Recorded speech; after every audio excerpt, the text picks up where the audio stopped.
doute sur le contenu, check les sous sous le nombre de vues. Calme-toi Dimitri, la force tranquille, ça tape dans le mille. De midi à minuit, t'es comme les mensonges comme des quilles. Depuis qu'il y a des séances publiques, je veux plus au cirque mais à l'hémicycle. Scandale politique et médiatique, pour rien rater il faut que tu cliques. Mec c'est Rémi, le meilleur du pire en ligne de mire. Aucun parti pris, que des avis bien réfléchis. J'suis encore bourré comme un Polac, donc j'pensais voir Laurent Ournac. J'crois que j'suis toujours à côté de la plaque, mais en politique j'sais qui est le crack. Ouais j'sais qui est le crack. Juste milieu. J'crois que j'sais qui est le crack. Salit des kilomètres de presse pour faire un résumé express. Ça charbonne comme un chinois avec la qualité d'un bavarois. On sera en retraite après notre mort, on sera bouffé par l'inflation. Dans le doute je vais voter Voldemort pour les prochaines élections. Passe de la country à la drill sans transition.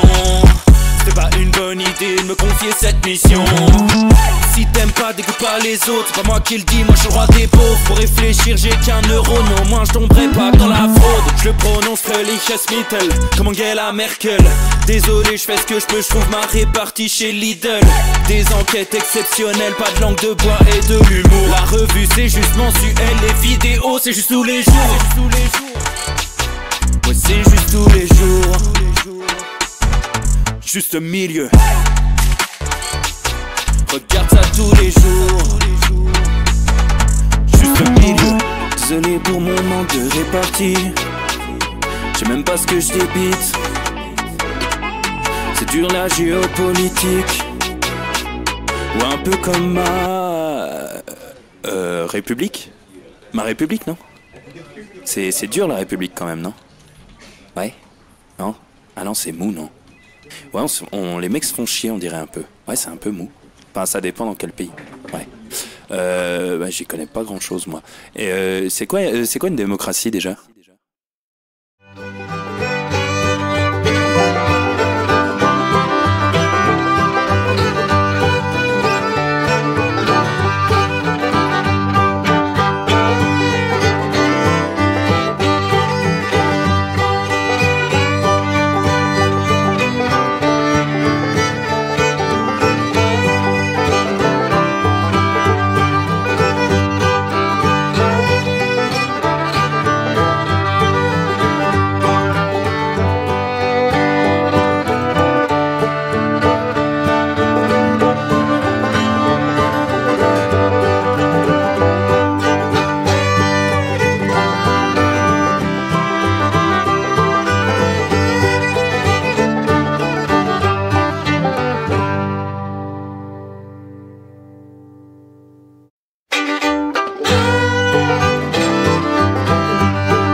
Ça tourne en boucle comme BFM, t'existes plus comme REM. Tout est en grève comme RER, ça capte partout comme France Inter. Faut pas croire tout ce qu'on dit à la télévision. Merci YouTube pour la liberté d'expression. C'est la vérité absolue, c'est de l'info et de l'actu. Si t'as un doute sur le contenu, check les sources ou le nombre de vues. C'est la vérité absolue, c'est de l'info et de l'actu. Si t'as un doute sur le contenu, check les sources ou le nombre de vues. Calme-toi Dimitri, la force tranquille, ça tape dans le mille. De midi à minuit, t'es comme les mensonges comme des quilles. Depuis qu'il y a des séances publiques, je veux plus au cirque mais à l'hémicycle. Scandale politique et médiatique, pour rien rater il faut que tu cliques. Mec c'est Rémi, le meilleur du pire en ligne de mire. Aucun parti pris, que des avis bien réfléchis. J'suis encore bourré comme un Polac, donc j'pensais voir Laurent Ournac. J'crois que j'suis toujours à côté de la plaque, mais en politique j'sais qui est le crack. Ouais j'sais qui est le crack. Juste milieu. J'crois que j'sais qui est le crack. Salit des kilomètres de presse pour faire un résumé express. Ça charbonne comme un chinois avec la qualité d'un bavarois. On sera en retraite après notre mort, on sera bouffé par l'inflation. Dans le doute je vais voter Voldemort pour les prochaines élections. Passe de la country à la drill sans transition. C'est pas une bonne idée de me confier cette mission. Si t'aimes pas, dégoûte pas les autres. C'est pas moi qui le dis, moi je suis le roi des pauvres. Pour réfléchir, j'ai qu'un euro, non, moi je tomberai pas dans la fraude. Je le prononce Mittel, comme Angela Merkel. Désolé, je fais ce que je peux, je trouve ma répartie chez Lidl. Des enquêtes exceptionnelles, pas de langue de bois et de l'humour. La revue c'est juste mensuel, les vidéos c'est juste tous les jours. Ouais, c'est juste tous les jours. Juste milieu. Regarde ça tous les jours. Juste milieu. Désolé pour mon manque de répartie. Je sais même pas ce que je débite. C'est dur la géopolitique. Ou un peu comme ma République. Ma République, non? C'est dur la République quand même, non? Ouais? Non? Ah non, c'est mou, non? Ouais, les mecs se font chier, on dirait un peu. Ouais, c'est un peu mou. Enfin, ça dépend dans quel pays. Ouais. Bah, j'y connais pas grand chose, moi. Et c'est quoi une démocratie déjà?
Ça tourne en boucle comme BFM, t'existes plus comme REM. Tout est en grève comme RER, ça capte partout comme France Inter. Faut pas croire tout ce qu'on dit à la télévision. Merci YouTube pour la liberté d'expression. C'est la vérité absolue, juste de l'info et de l'actu. Si t'as un doute sur le contenu, check les sources ou le nombre de vues. C'est la vérité absolue, juste de l'info et de l'actu. Si t'as un doute sur le contenu, check les sources ou le nombre de vues. Messieurs, dames, bonjour à tous, chers amis, bonjour et bienvenue dans le Juste Bistrot, les copains, j'espère que vous allez bien, j'espère que tout le monde est en forme. Voilà, les amis, on se retrouve aujourd'hui avec la banane, parce que on est à 48 heures pétantes de France-Angleterre, les amis, France-Angleterre, enfin Angleterre-France, le deuxième match du tournoi, le crunch, voilà les copains, c'est le rugby qu'on aime, c'est le rugby qui gagne, et c'est surtout du bonheur, avant toute chose, les copains, mais avant samedi, on va papoter, on va se retrouver aujourd'hui, on a du pain sur la planche, on a pas mal d'actualités. Une émission quasiment destinée aux femmes, vous allez voir, parce qu'on va parler d'Alice Weidel en Allemagne et on va parler de l'affaire là, qui secoue le monde du cinéma, Carla Sofia Gascon. Alors, donc, une actrice transgenre, c'est pour ça que j'ai la femme, on ne sait pas, mais bon, on va dire voilà, pas de problème, on est humaniste. Donc on va parler de tout ça, on a beaucoup d'autres sujets les copains, on a du Trump. Eh oui, parce que là, il se passe encore des trucs, ça n'arrête pas. Bref, on a du bonheur, les amis. On est ensemble, voilà, c'est le plus important. J'espère que tout le monde va bien, j'espère que vous êtes en forme. Ça y est, là, on est quasiment vendredi. Hein. Je veux dire, vous fermez les yeux, on est vendredi. On est à rien. On est à que dalle du week-end, de l'apéro, du bonheur finalement. Donc ça fait plaisir les copains. The Oncle Rico qui dit salut Rémi, je t'écoute depuis la Turquie. Ça sent la grève de cheveux. Non, je déconne. T'as le droit d'être en Turquie. On embrasse nos amis turcs évidemment. Mais super. Quel côté en Turquie. Clé 2 qui dit t'as changé les ampoules Rémi. Alors non. Peut-être que l'éclairage est un peu mieux, j'en sais rien, on bricole. C'est jamais pareil. C'est l'avantage, c'est que comme je touche tout le temps à tout, c'est jamais le même éclairage, mais c'est aussi ça le plaisir. Voilà. On a quoi d'autre? Je remercie Stratus 13 pour le sub 13e mois. Merci beaucoup. Les copains. Alexandrine 59 que j'embrasse. J'espère que tu vas bien. Qui dit dans le Nord, on est à ça des vacances scolaires. Ah putain, déjà! Oh, c'est la semaine prochaine, c'est ça? Les vacances scolaires, ça c'est bien. Blueby 3 qui dit tu as un teint de bébé. Ah, ça c'est la douche froide. Ah, j'ai une peau de cul. Vraiment, c'est extraordinaire. Alors c'est vrai que je suis un peu orange. Ça, c'est vrai que je suis quand même un petit peu orange. Regarde, j'estompe. Ah, c'est pas mal, non? J'ai estompé. Là, on est bien normalement. On est bien. Et là, c'est la vacance dans le Nord. Ça, c'est bien. Jérôme 010277, mon Jérôme que j'embrasse, qui dit oh, comme j'aimerais bien être demain soir. Demain, je tire du câble réseau à raison de tirer autre chose. Ah, putain. On a le public qu'on mérite. Il est caustique, mon Jérôme. Je l'adore. Salut à Gijo BZH. Voilà, la Bretagne qui est avec nous. La Bretagne qui gagne. La Bretagne de... comment qui s'appelle en Coupe de France de football. Il faut leur rendre hommage. Saint-Brieuc. Les Briochins qui ont battu Nice, une équipe de Ligue 1, c'est extraordinaire. Bravo à nos amis de Saint-Brieuc. Merci à mon Babcom 5. Encore merci pour l'intervention d'hier qui vient de Subprime. 32e mois complètement. Donc 31 mois consécutifs. C'est le grand chelem qu'il nous réalise. Voilà, bonjour à tous les amis. Il y a Steph Sekela, il y a Flatipus, il y a Dim Cop, il y a tout le monde. 974 Dallon, il y a Marcel The Rock, il y a tout le monde. Putain. La belle équipe, ça fait plaisir. Voilà, c'est ce qu'on aime. Orlov 1389 qui dit salut Rémi, est-ce qu'il te reste encore de l'agnole monténégrine? Merci encore camarade pour le joli cadeau. J'y vais à petite dose. J'en ai pris un petit coup la dernière fois à la maison, un petit verre comme ça. C'est très très bon, mais ça va faire son temps. Je te cache pas que j'en prends pas une pinte à l'apéro, parce que sinon je ne serais pas là pour témoigner. Mais c'est bon ton histoire. Merci camarade, avec modération. Alors, Madame Milieu s'appelle pas modération, ça c'est emmerdant. Mais je me suis rapproché de la préfecture pour lui faire changer de prénom. Comme ça je serai tranquille. Voilà. Et El Maréchal qui dit ne pas oublier les ch'tis, bien sûr. Bah oui, on embrasse nos amis du Nord, évidemment. Salut à l'étrange R qui dit hola. Donc c'est espagnol, ça. Ça, je connais. C'est le Mexique. Ça commence à sentir le guacamole. Voilà. Et The Oncle Rico depuis la Turquie, bien sûr. Voilà. C'est international. International comme émission. Ça fait plaisir. Voilà. Et Koi62 qui dit il y a Dunkerque qui a sorti Lille au football, c'est vrai, mais là c'était un duel Ligue 2 Ligue 1, donc c'est un petit peu plus compréhensible on va dire, mais il y avait 4 divisions d'écart je crois entre Nice et Saint-Brieuc, donc c'est que du bonheur. Merci à mon Julien 54620 qui dit billet pris pour Metz. Eh oui, c'est l'une des nouvelles dates de la tournée les amis, le rendez-vous à Metz, ce sera très exactement... Alors attends, je sais même plus. Ça fait partie des dates qu'on doit rajouter encore dans le listing. Je vais vous dire sur un autre listing que j'ai bougé pas. Metz, nos amis Metz. Ça va être sympa ça aussi. Le 17 octobre, vendredi 17 octobre à 20h. Voilà, paf. Les copains. Alors, il y a Rick Stasi tout de suite, il s'est énervé. Qu'est-ce qu'il a dit? Arrête de dire où sont les féministes de gauche. On était bien il y a 20 ans, les rats de femme, mais on s'est fait niquer par la cancel culture. Que ce soit pour les trans, le voile, la prostitution, on est plein d'assauts, mais invisibles sur le mainstream aujourd'hui. Allez, paf! Ça commence plein gaz. Ça commence plein gaz. Et Egir Twitch qui nous dit à quand La Rochelle? La Rochelle, tu peux noter dans le calendrier 24 octobre 2025. On va ouvrir les billetteries la semaine prochaine. Donc, le rendez-vous est pris, c'est les nouvelles dates, hein. La Rochelle et Le Mans, les copains.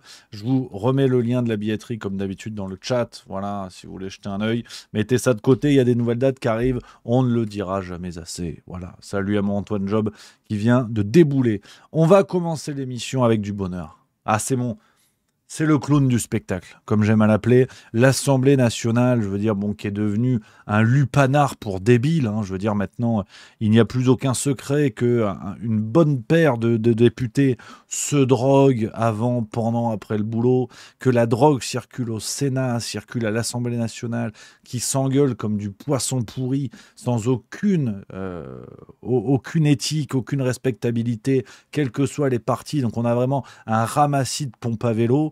Et au milieu de tout ça, on a Antoine Léaumont. Le phare dans la tempête. Enfin, le phare. Il n'y a plus de pile, mais il est là. Il est là, droit, fier. Bête mais fier. Voilà, ça pourrait être un petit peu son épitaphe. Son épitaphe.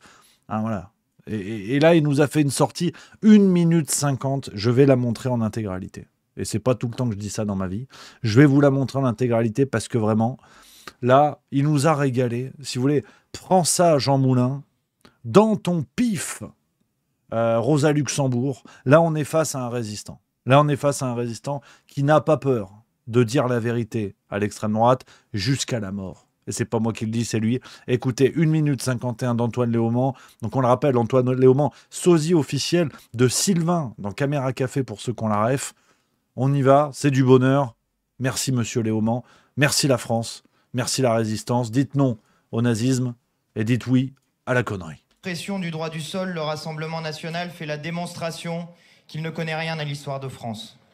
La France s'est construite comme peuple et comme nation sur un principe simple, édicté en 1793. Tout homme né et domicilié en France âgé de 21 ans accompli, tout étranger âgé de 21 ans accompli qui, domicilié sur le territoire de la République française depuis 1 année, y vit de son travail ou acquiert une propriété ou épouse une Française ou adopte un enfant ou nourrit un vieillard, tout étranger enfin qui sera jugé par le corps législatif avoir bien mérité de l'humanité, est admis à l'exercice des droits de citoyens français.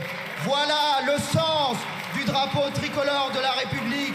Voilà le sens de la devise liberté, égalité, fraternité. Voilà le sens de ce qui nous réunit ici dans cette Assemblée nationale.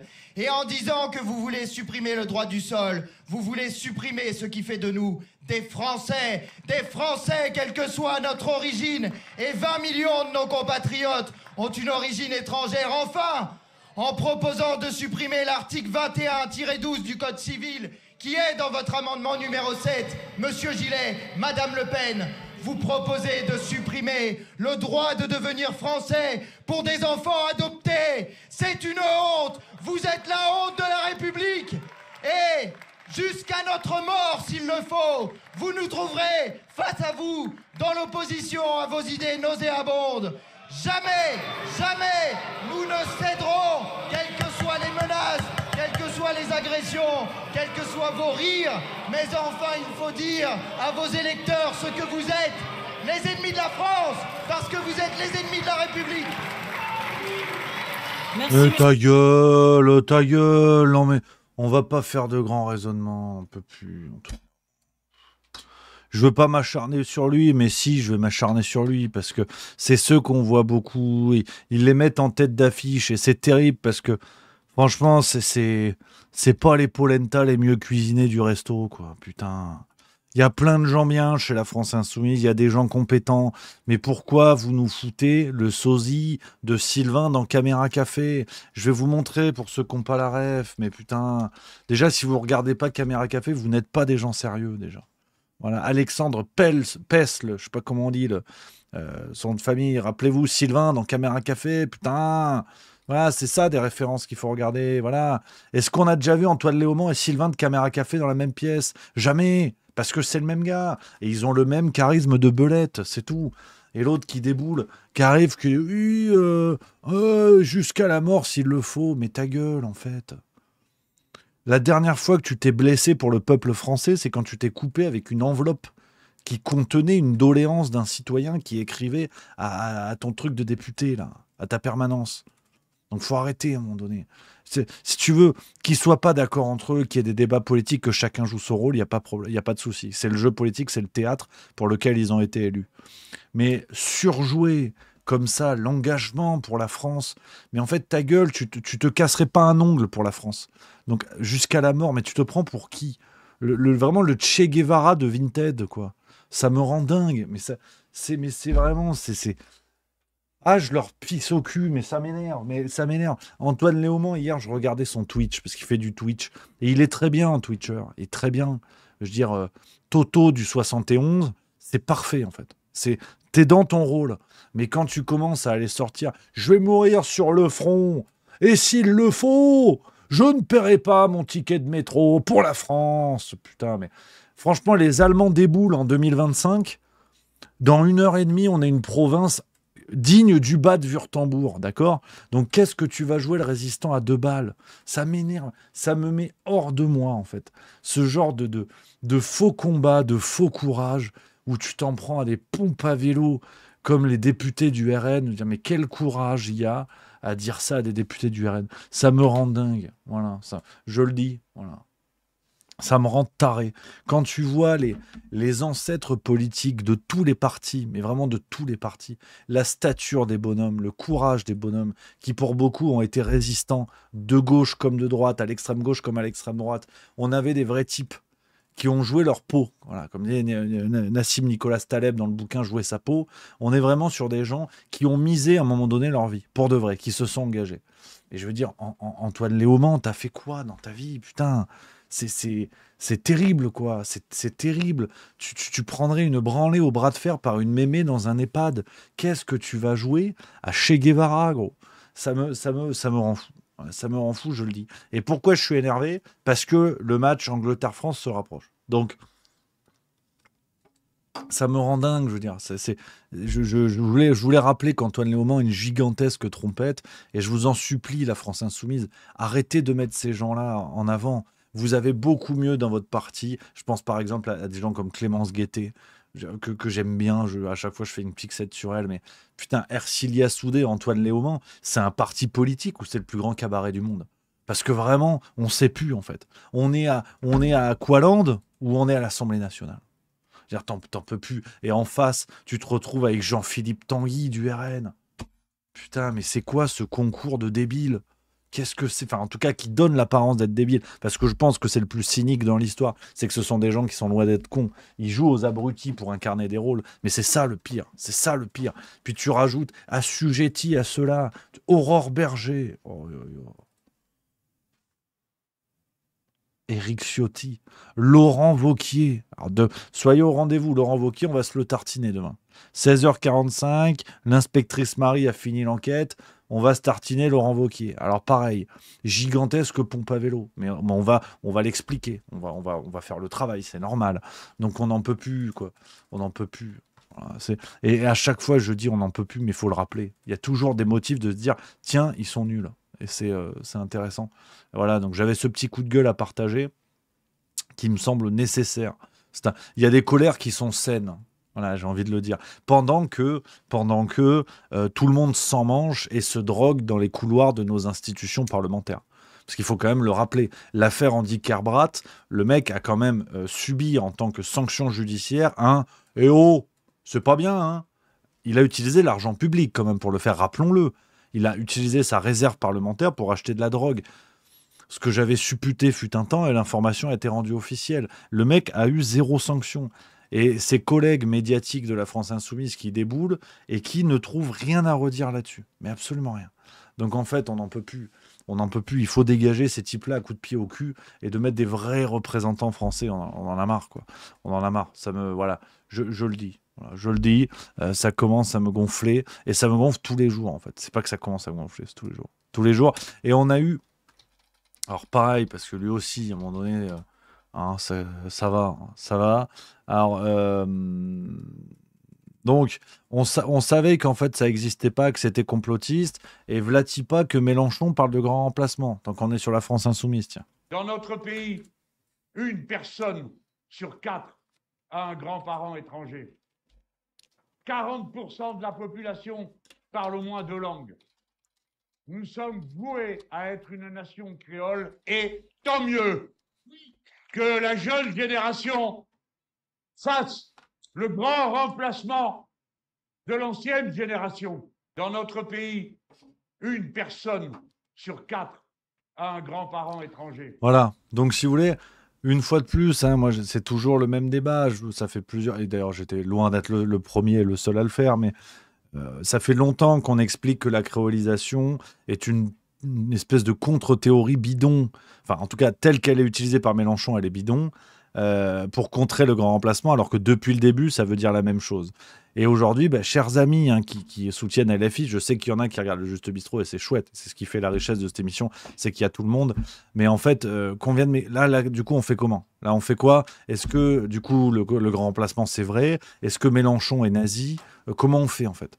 Les pro-LFI qui ont chié sur le RN depuis des années en expliquant que le grand remplacement de Renaud Camus était un délire de néo-nazis, est-ce que Mélenchon est l'héritier naturel de Goebbels? Maintenant, comment on fait, en fait? Comment qu'on fait? Donc, même intellectuellement, on est en train de comprendre que ces gens-là sont des escrocs et que depuis le début, Mélenchon savait très bien que le grand remplacement était une réalité et qu'il a parlé de créolisation pour gagner du temps et qu'aujourd'hui, il est en train de renverser le concept en disant acceptons la chose et de toute façon, je m'adresse à ceux qui vont grand remplacer. C'est sa théorie communautaire, sa stratégie électorale communautariste qui est claire et assumée. Donc arrêtons de nous cacher derrière notre petit doigt, ça m'énerve. Toi, tu pars pas, tu restes, tu finis ton boulot. C'est aussi ça le capitalisme. Ouais. Debout, Edouard. Putain, il va nous parler de quoi sur LTF4 ce soir, celui-là là? Parce qu'on va le retrouver en direct, c'est le poulain de la maison. Ouais, je lance des talents. Ouais. Je l'oblige à se déguiser en mouton aussi. Ouais. Allez, on parle de quoi sur LTF4 ce soir? Dis-nous tout. On parle de plein de choses. On a l'arrivée de nouveautés dans le gaming, à savoir Battlefield 6 et Apex 2 potentiellement. On va se taper un petit react aussi sur une vidéo sur la santé mentale et physique des joueurs e-sport, hein, contrairement à ce qu'on peut voir. Et puis sinon j'ai plein de petites news à décortiquer rapidos en préambule. Voilà. En préambule. Yeah, moi. Yeah. Et je suis en retard. Allez, vas-y, file, donne le mouton. On te fera la passe D, je t'envoie toute la famille. Juste ouais, super, merci la famille. Allez, la belle soirée à toi, mon petit pote. Ouais, demain. Demain, ouais.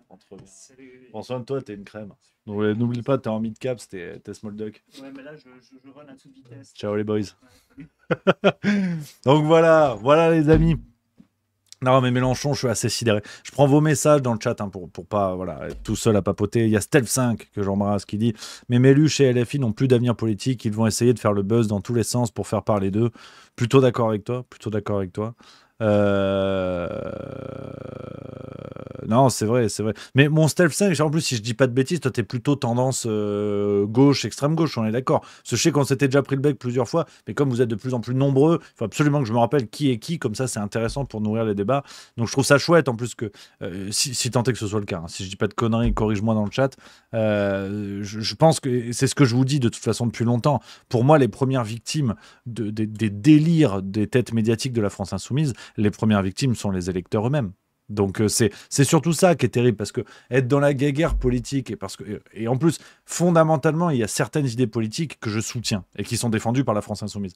Donc si vous voulez, c'est même pas une question purement politique, c'est une question de respect des électeurs. La NUPES a été une escroquerie, le NFP est une escroquerie, et aujourd'hui vous avez des promesses électorales de la France insoumise qui sont trahies, et les électeurs en premier lieu subissent la chose. Stealth 5 qui dit oui en effet, mais c'est bien fini. C'est très intéressant d'avoir ton ressenti, camarade. Il y a plus de saison qui dit c'est marrant que tu mettes tes auditeurs dans des cases droite-gauche. C'est pas ça, camarade. C'est toujours la même idée. Il y a ces repères-là que j'utilise de manière basique, mais on en a parlé plusieurs fois. J'ai déjà expliqué plusieurs fois que pour moi, ça n'avait pas vraiment de sens. Ce qui ne m'empêche pas de les utiliser par facilité de langage. Voilà. Je trouve ça intéressant que tu le soulignes pour casser les couilles. C'est tout, parce que je te connais, camarade. Mon Bignac, qui dit perso, je suis plus proche de LFI, mais ce n'est pas une raison pour leur obéir aveuglément. Feel Good 11, 22%, ils n'ont plus d'avenir. Il faut quand même un minimum de sérieux pour que ça passe une connerie pareille. Ravulsion, en fait, il n'y a pas de remplacement si chaque génération est une nouvelle population en soi. Made My Day, RN et LFI auront fait perdre énormément de temps aux Français, malheureusement. On va venir sur cette question d'ailleurs un peu plus tard dans l'émission. C'est une réflexion sur laquelle je voulais arriver. Sal ici qui dit c'est marrant, de base on est tous de gauche, on en revient assez rapidement. Alexandrine 59, moi je suis juste mieux, mais surtout pas du centre macroniste. Intomac et Alexis Poulain qui continue mordicus de soutenir LFI encore aujourd'hui, un peu désespérant. Comment ça encore aujourd'hui? Et, bah, parce qu'il a son parti, donc ça je sais pas, je suis pas tout, je peux pas regarder toutes les vidéos. Comment ça, une Thomas Alexis, il a encore, il exprime encore ses liens, ça je savais pas. Bignapolo, je pense que le pire, ce sont ceux qui sont proches du PS. Ils n'indiquent pas la direction, mais seulement le sens du vent. Ils ne sont que des girouettes. Ça, c'est vrai, on en a parlé dans la farce tranquille d'hier, hein, la trahison une fois de plus. Stealth 5, j'avais assumé à l'époque, c'est moi qui m'étais mis dans une case tout seul. Stratus 13, moi je suis de la gauche des années 80-90, mais du coup je la retrouve pas aujourd'hui, je suis perdu. Éclat 15, étant apolitique, je regarde tout ça sans émotion, et j'ai l'impression que le système tel qu'on le connaît est en plein effondrement. On assiste au dernier soubresaut d'une lente agonie politique. Gwen BZH de 2201, ces repères gauche-droite n'ont plus lieu d'être. Parlons plutôt de mondialistes contre localistes ou même souverainistes. Hervéro qui dit non, Alexis Poulain ne soutient plus LFI. Flatipus, le RN a tout tenté. Vous dites ça comme si c'était pas après leurs multiples défaites qu'ils se sont transformés. Effectivement, mais c'est intéressant. J'aime bien l'idée, voilà, qui est plusieurs opinions, plusieurs idées dans le Juste Bistrot. C'est tout l'esprit de nos bêtises, les amis. On va se regarder aussi la séquence, ça fait plaisir, et puis après on va aller vers les gros sujets du jour. On a notre députée de Mayotte, Esther Youssoufa, si je dis pas de bêtises, je veux surtout pas écorcher son nom, Camine branlée à Sébastien Delogu, c'est toujours appréciable. Estelle Youssoufa, excusez-moi, et c'est ce qui s'est passé aussi à l'Assemblée nationale. Parfois il y a aussi des belles choses, ça fait plaisir, et c'était le cas. Pendant que vous faisiez votre petite tournée des popotes, j'étais sur mon île en train de compter, d'essayer d'être avec la population. Moi je sais même pas où vous allez. Non, mais vraiment, pendant que vous étiez absent, j'étais sur mon île avec la population qui n'a plus de toit, plus à manger, plus de services publics, plus d'hôpital, avec rien. Ni la population, ni moi-même, on a tout perdu. Et vous venez vous vanter d'aller faire votre charité. Mais vous êtes sérieux? Vous n'avez plus aucune décence. Aucune décence. Non mais vous pouvez. De toute façon, c'est là à la hauteur des arguments. Parce que LFI, quand il s'agissait de voter pour la loi d'urgence pour Mayotte, abstention ou contre.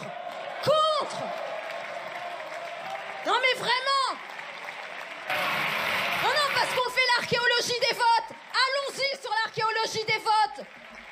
Quand on est au fin fond du trou, on compte ses amis et les ennemis font tomber les masques. C'est ça que voit Mayotte. Les ennemis ont fait tomber les masques. Parce que quand on débat de Mayotte, qu'est-ce qu'on entend? Défendre les Comores. C'est formidable. Hein? On est en train de parler du droit du sol à Mayotte. Et vous, qu'est-ce que vous faites? Je suis allée à un concert, je me suis bien amusée. Vive l'amitié. Ben oui, parce que, hein, c'est ça. Vous avez un pays qui revendique une partie du territoire national, mais vous êtes allés danser. Eh ben voilà, un petit conflit territorial se règle avec un concert. Parce que franchement, il n'y a que ça de mieux. La musique, et puis voilà. C'est comme ça que vous prenez le drame qu'on vit à Mayotte. C'est comme ça que vous prenez l'intégrité territoriale. Vous vous asseyez dessus, vous allez danser, et puis après vous festoyez avec nos adversaires. Parce que vous trouvez que défendre l'intégrité territoriale, un département français, c'est une vaste blague. Merci Madame la députée. C'est une honte. Merci. Donc je vais défendre mon amendement. Mon amendement numéro 10.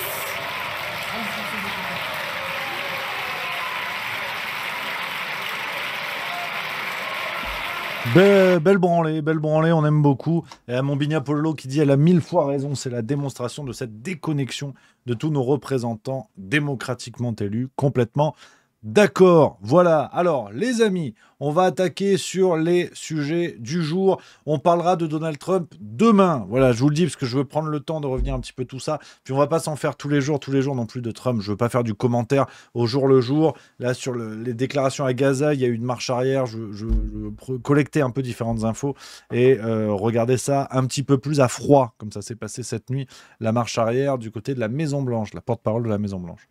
Le premier sujet du jour. Les amis, on va en Allemagne. Vous avez vu ce contexte électoral, on en a beaucoup parlé. On parle que de ça en ce moment. Les législatives qui arrivent en Allemagne avec l'extrême droite plus que jamais dangereuse. Et pour n'importe quel journaliste de Libération, l'extrême droite de 2025 égale Hitler. De toute façon, en fait, tout égale Hitler. Tant que c'est pas libération, un corps au pied, Hitler. Voilà. De toute façon, c'est pratique avec cette lutte contre le nazisme aujourd'hui. C'est que tout est nazi tant que c'est pas dans le sens de libération. Donc c'est quand même très pratique. Donc Alice Weidel, le problème c'est que, et c'est très intéressant, on a beaucoup de leaders d'extrême droite à travers le monde qui sont facilement comparés à Hitler, par exemple Marine Le Pen en France, Trump lors du premier mandat, Orban, tout ce que vous voulez. Mais aujourd'hui on commence à voir, hein, et c'est très intéressant et vous allez vite voir où je veux en venir, on commence à voir des leaders d'extrême droite, mais qui sont pas trop Hitler. En fait ça va. Au début on te fait peur, Mélanie quand même peut-être Mussolini. Parce que un jour, en 1984, elle avait 7 ans, elle a levé le bras un peu haut, est-ce qu'elle n'est pas nazie, tu vois? Mais après, elle a été élue, et là, tu as l'Union européenne qui te dit, c'est bon. C'est pas nazi, c'est extrême droite, mais c'est bien. Tu as la bonne extrême droite, tu as la mauvaise extrême droite. Et aujourd'hui, je vais vous proposer une clé d'analyse pour comprendre ce qui fait la différence. Et cette clé nous est offerte avec Alice Weidel. Parce que, vous avez vu, on nous parle de la montée de l'extrême droite en Allemagne, on nous parle de l'AfD, on nous a expliqué, fut un temps, et notamment des politiciens allemands avaient évoqué la piste d'interdire l'AfD en Allemagne, donc Alternative für Deutschland, l'alternative pour la Deutschland. On nous avait expliqué qu'il fallait peut-être interdire le parti, que c'était peut-être grave, mais on ne s'en prend pas trop à la dirigeante du parti. Madame Weidel, c'est elle, regardez, il y a les photos, elle est belle comme tout. Je ne sais pas ce qu'elles ont d'ailleurs, les dirigeantes d'extrême droite. Déjà, c'est beaucoup de femmes, hein, donc c'est un élément intéressant, n'oubliez pas. Et elles ont toutes la même gueule, un peu blonde aux yeux bleus, plutôt jolie femme, comme on dirait bel homme pour Bardella. Parce que pas de sexisme chez moi, attention. Donc voilà, bon, on est bien, on bricole, voilà, Alice Weidel. Alors, je vous propose une fois de plus vraiment un travail juste milieu. On va regarder un peu qui est qui fait quoi, c'est quoi son parcours, son CV. On va se transformer un petit peu en bureau des ressources humaines, savoir un petit peu qui est Madame Weidel. Madame Weidel, elle est née le 6 février 1979. Ça, c'est marrant parce que on s'en branle. Parce que c'est vrai que c'est pas le truc le plus pertinent. C'est le 6, ça aurait été le 14 ou ça aurait été le 32 mars, que c'était pareil. Papa est commercial dans l'immobilier, maman est mère au foyer.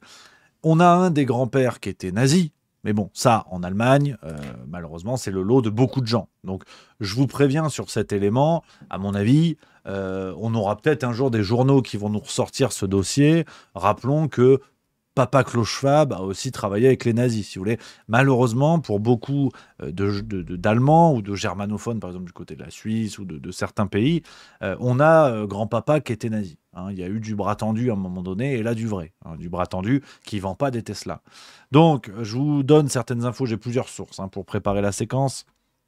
Cet article de Politico en date du 2 novembre 2024, plusieurs articles qui nous donnent des éléments sur le parcours d'Alice Weidel.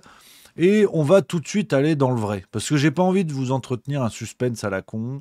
Vous allez vite comprendre de quoi, là où je veux en venir, vite comprendre ce qui cloche avec notre affaire d'Alice Weidel.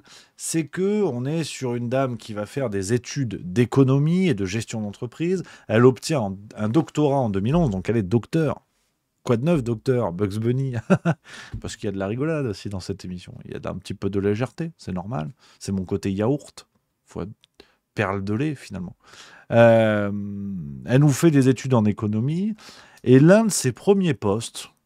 Mais alors là, c'est le hasard. C'est le hasard de la vie. Moi, je pense qu'à un moment donné, la vie, vous savez, c'est d'abord ce qu'on en fait. Et que... parfois, oui, peut-être, il peut y avoir des ressemblances. Tu as envie de te dire, de manière d'ailleurs purement complotiste, que tout est lié. Mais le premier métier d'Alice Weidel, il était chez Goldman Sachs.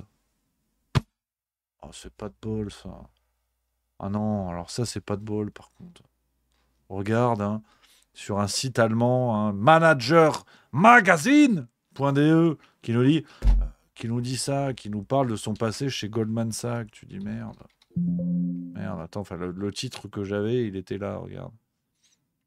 von Goldman Sachs zur AfD Spitze, qui veut dire de Goldman Sachs à la tête de l'AfD.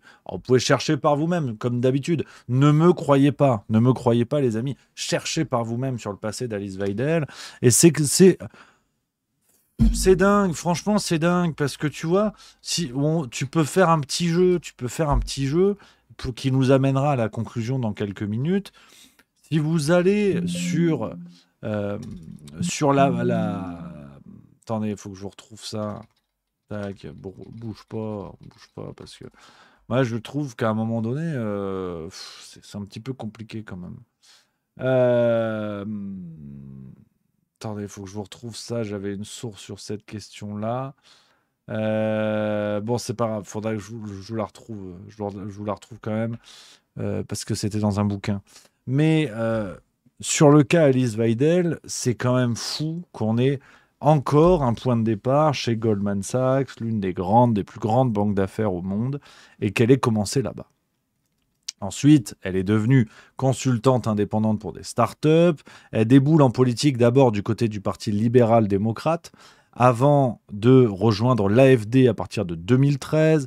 On a plusieurs sources, par exemple le Figaro, je vais vous montrer l'article, qui nous expliquait que Madame Weidel témoigne de temps à autre de son admiration pour Margaret Thatcher. Tu te dis, tiens, c'est marrant. On est politiquement, pour vous la faire courte, sur du néolibéralisme d'extrême droite, comme souvent aujourd'hui, on va y revenir. Mais là où c'est intéressant, et là où ça coince, et là où tu te dis merde, en fait, elle a un joker. C'est que Madame Weidel, Alice Weidel, elle est lesbienne. Vous allez me dire, on n'en a rien à foutre. Mais aujourd'hui, c'est devenu un argument. D'ailleurs, ce sera en lien avec le deuxième grand thème de notre émission. Elle est lesbienne. Sa compagne est une citoyenne suisse d'origine sri-lankaise qui est productrice de cinéma. Donc, on est vraiment dans la bourgeoisie, on est bien. Et elles ont ensemble 2 enfants. Alors, pour tout vous dire, quand j'ai préparé cette séquence, je cherchais à savoir comment elles avaient obtenu leurs 2 enfants. Est-ce que c'était par la GPA? Est-ce que c'était par adoption? Est-ce que c'est issu de précédentes relations hétérosexuelles? Je ne sais pas. Donc, je ne peux pas l'affirmer, si vous voulez. Si quelqu'un a l'information, je suis extrêmement preneur, parce que symboliquement, ça en dirait beaucoup. Ça expliquerait certaines choses, mais je n'ai pas l'information. Donc, je suis obligé de montrer patte blanche sur ce point-là. Mais si vous voulez, on a un mélange des genres intéressant dans le discours d'Alice Weidel, qui, par exemple, je prends une citation que j'ai trouvée dans différentes sources que je vous ai montrées. Elle a dénoncé un jour dans un discours l'immigration homophobe musulmane qui est un risque pour notre avenir. Donc, on a une sorte de mélange des genres, si vous voulez, dans le combat idéologique qui est porté. Alors, pourquoi je vous parle de Madame Weidel?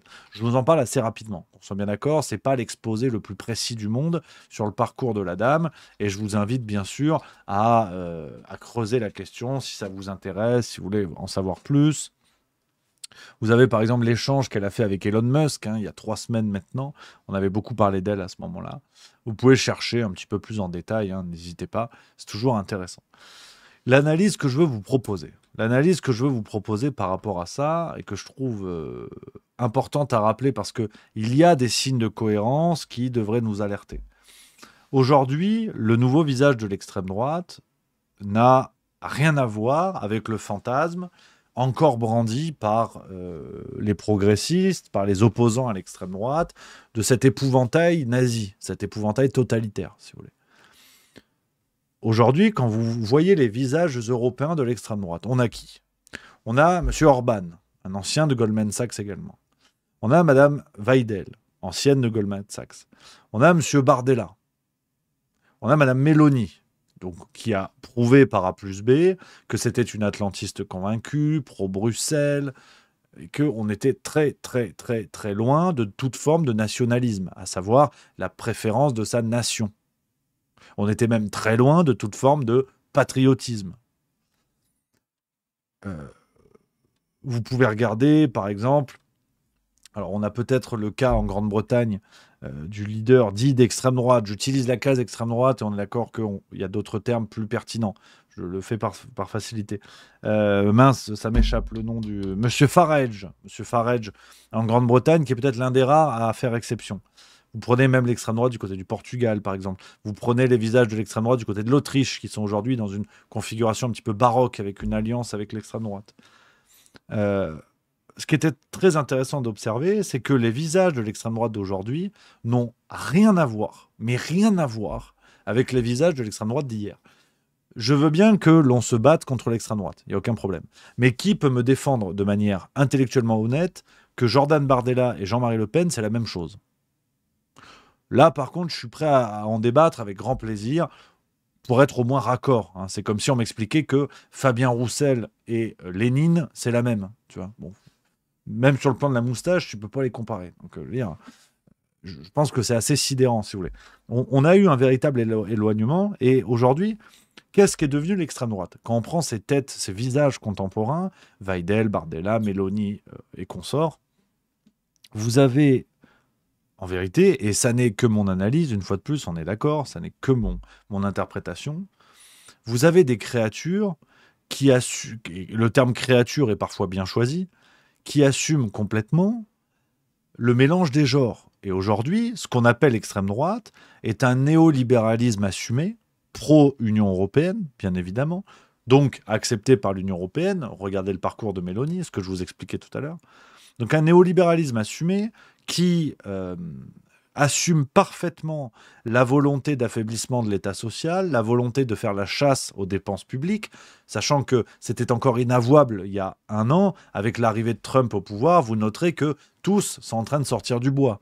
Marine Le Pen, par exemple, est en train de prendre ce virage en disant il faut taper sur les fonctionnaires, sur les dépenses publiques et tout ça. Nul doute qu'il y ait des économies à faire là-dedans, mais n'oublions pas que tous ces gens qui aujourd'hui se cachent derrière le projet porté par Donald Trump et confié, entre guillemets, à Elon Musk, tous ces leaders européens qui aujourd'hui sortent les trompettes, l'a fermé sévèrement il y a encore un an. Et savaient très bien que c'était explosif de parler de toucher à ce genre de poste de dépense. Donc, on a en plus une supercherie intellectuelle, un manque total de structure intellectuelle et politique.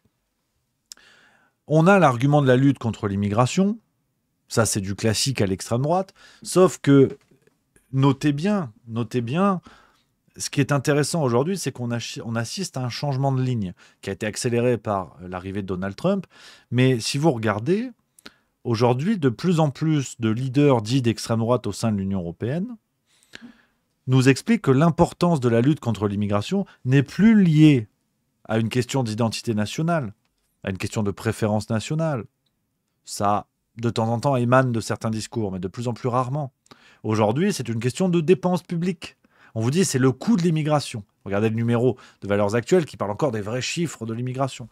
Maintenant, on nous parle de l'immigration sous l'angle des dépenses. L'identité française, ou italienne, ou espagnole, ou que vous voulez, la préférence nationale, ce qui permet de faire nation, vous le foutez au cul. Ça n'est plus à l'ordre du jour. Maintenant, il faut lutter contre l'immigration pour faire des économies. Donc on a une grille de lecture parfaitement libérale sur cette question-là. Et ce que je trouve intéressant, et c'est là où j'ai du mal, si vous voulez, à prendre au sérieux ces partis d'extrême droite. Sarah Knafo, c'est pareil. Je ne veux pas trop insister parce qu'on ne pense pas non plus que je suis en croisade contre Reconquête, mais c'est la même salade. C'est la même salade. Hein. Elle est évidemment dans la case. Ce qui est très intéressant, c'est que ces leaders dits d'extrême droite nous expliquent qu'il faut lutter contre l'immigration pour des questions de coût, mais dans le même temps, refusent de mettre en avant le rôle de l'Union européenne sur la question migratoire. Donc on arrive dans un cul-de-sac qui se transforme rapidement en mensonge pour les élus, bien évidemment. C'est-à-dire qu'on explique aux citoyens, qu'ils soient français, italiens, allemands, on explique « Non, mais en fait, l'immigration, c'est pas bien, ça coûte cher, votez pour nous ». Mais à aucun moment, ces gens-là disent « Le problème, c'est que, en fait, on n'a pas vraiment les mains libres sur l'immigration et que tout ça est décidé à Bruxelles. Et que comment voulez-vous lutter contre l'immigration, si vous n'avez contre le robinet migratoire, si vous n'avez pas la main sur les boutons. Ça doit sûrement avoir un nom en plomberie, j'en ai aucune foutue idée. Si ça n'est pas vous qui tournez les boutons, vous ne pouvez pas réguler ce qui va sortir du robinet. C'est pas plus compliqué que ça. Alors, après, on nous raconte des légendes. Hein. Sarah Knafo, on est devenue une experte dans la foulée de Marine Le Pen. C'est la même connerie. On nous dit, on va réformer l'UE de l'intérieur. C'est bien connu. Ça fait 30 ans que c'est censé être le cas. Ça marche sans aucun doute. Ça marche très bien. Donc, Et d'ailleurs, avec 3 députés européens pour Reconquête, ça risque d'être un petit peu compliqué, mais pourquoi pas.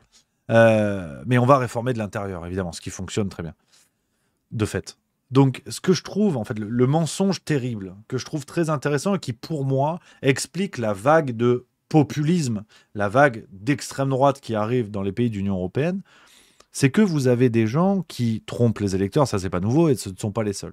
Mais la question migratoire est complètement bazardée, complètement mensongère, où on oublie peut-être, où ces gens-là dits d'extrême droite qui prétendent lutter contre l'immigration, oublient de rappeler que ce qui a rendu possible la submersion migratoire actuelle dans l'Union européenne, c'est l'Union européenne elle-même. Donc, si j'étais complotiste, ce que je voulais vous dire, si j'étais complotiste, je vous dirais, c'est très intéressant, on pourrait, mais c'est si j'étais complotiste, je ne le suis pas, donc voilà. On pourrait évoquer un plan organisé, prévu, anticipé, d'une immigration organisée, prévue par l'Union européenne, dans le but d'assurer un visage néolibéral, dans le but d'assurer un virage néolibéral, qui aurait le visage de l'extrême droite.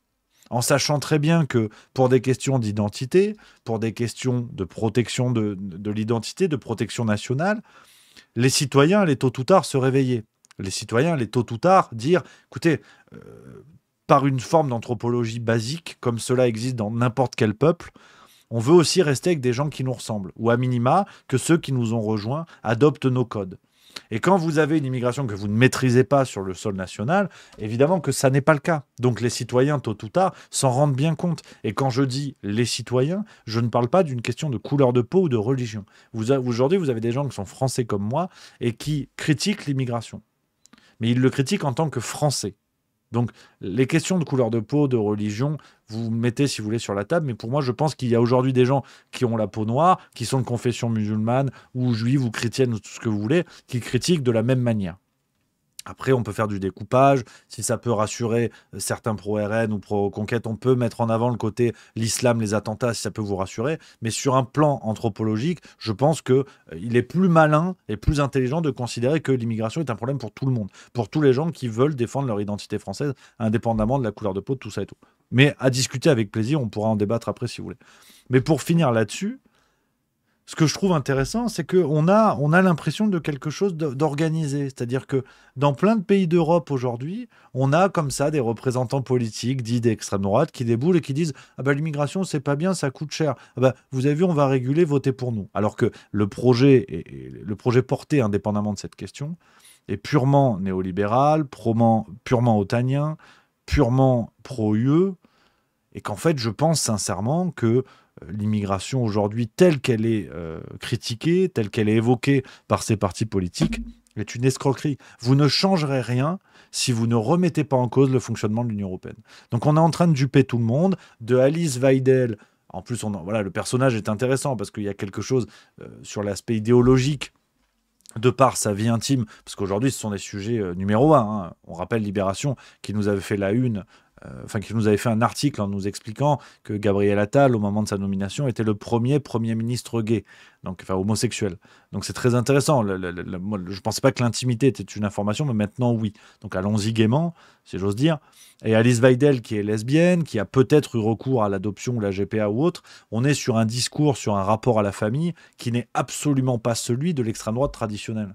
Donc on voit bien que les lignes sont en train de péter et qu'en vérité, si vous cherchez, on est juste sur des néolibéraux qui ont compris que pour se maintenir au pouvoir, il allait falloir faire croire aux citoyens que les Arabes, c'était pas bien. Je vais vite, mais regardez le discours aujourd'hui de Reconquête, du RN. Reconquête est peut-être un petit peu plus dur. Vraiment, la menace numéro 1, c'est les migrants, les Arabes et l'islam. Voilà. On vous dit ça, puis comme ça, on fait tourner la machine, on gagne du temps, mais derrière, vous avez juste des néolibéraux pro-bruxellois qui vont continuer la salade. Et si les Arabes, c'est pas bien, c'est parce qu'à un moment donné, l'Union européenne a décidé d'ouvrir en grand les vannes, en sachant très bien que tôt ou tard, les citoyens se retourneraient contre cette situation et qu'on allait leur proposer la solution à un problème que ce système avait lui-même créé. C'est l'analyse que je vous propose, c'est mon idée. qui ne concerne que moi et qui est ouverte au débat. Bien évidemment, comme d'habitude, les copains, je prends vos messages dans le chat et ceux qui veulent intervenir sur le Discord de Juste Milieu, salon vocal général, vous êtes évidemment les bienvenus. Alors, on a Flatipus qui dit l'une des menaces, oui, c'est l'islam. Miniapololo, une seule solution, Rémi, le Frexit. Hervéro, plan qu'allergie par hasard, oui. En fait, c'est en arrière-plan ce que j'ai en tête, mais je n'ai pas encore bien travaillé ce sujet. Il fait partie des sujets que je veux travailler, un de ces quatre. C'est pour ça que je ne vous en ai pas parlé pour l'instant. Je vais être un peu plus carré. Voilà. Engrim von Horstmann, pour moi, c'est moins l'extrême droite que ce néolibéralisme, mais plutôt le néolibéralisme qui phagocyte l'extrême droite pour continuer à survivre et dominer. Stealth 5, nos politiques actuels sont tous pareils de LFI au RN, ce sont tous des néolibéraux. Twitch de Sam, je suis persuadé que l'humoriste avec son style salafiste a été mis là justement pour diviser les Français de différentes origines. Alors ça, on va y revenir. Ça, on va y revenir parce que cette affaire-là, faut arrêter les conneries. Faut arrêter les conneries. Ça commence à... Ça m'a rendu fou. On va y revenir. Vous inquiétez pas. Chaurien d'adoption qui dit connais-tu Radio Principe? Pas du tout. Anarchy 08, c'est un peu comme la gauche qui se dit progressiste pour pouvoir faire passer ses idées. La droite utilise l'immigration comme bélier du néolibéralisme. Éclat 15, penses-tu que le néolibéralisme entraîne fatalement une forme de fédéralisme? Non, non, non. Non, non, on n'est pas sur un fonctionnement fédéraliste au sein de l'Union européenne. C'est un autre débat, mais avec plaisir. Stratus 13, merci Rémi, à force de te côtoyer, j'ai eu cette analyse aussi ce matin avec quelqu'un, avec plaisir. Merci Alessandrine 59 pour le subprime, 29e mois. Bayard 92 qui dit Rémi, la limite de ta thèse, c'est que l'AfD veut faire le Dexit, donc l'équivalent du Frexit en Grande-Bretagne. On parie ce que tu veux, camarade. On parie ce que tu veux. On parie ce que tu veux, que c'est n'importe quoi. Enfin, comment dire, effectivement, le sujet est plus évoqué par l'AfD qu'il ne l'est par le RN en France. Là, je suis complètement d'accord avec toi. Ceci dit, j'attends de voir la matérialisation concrète de cela.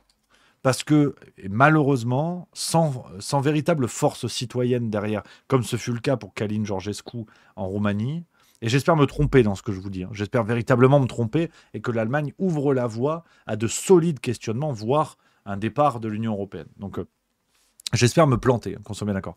Mais je pense sincèrement qu'aujourd'hui, nous sommes face à un fonctionnement assez classique, assez facile, assez basique, qui fait que si un parti politique est rendu fréquentable, enfin, est considéré comme fréquentable, même si on va avoir 2 journalistes qui vont venir chialer parce que l'extrême droite, parce que les nazis. Ça, c'est la routine, tu vois.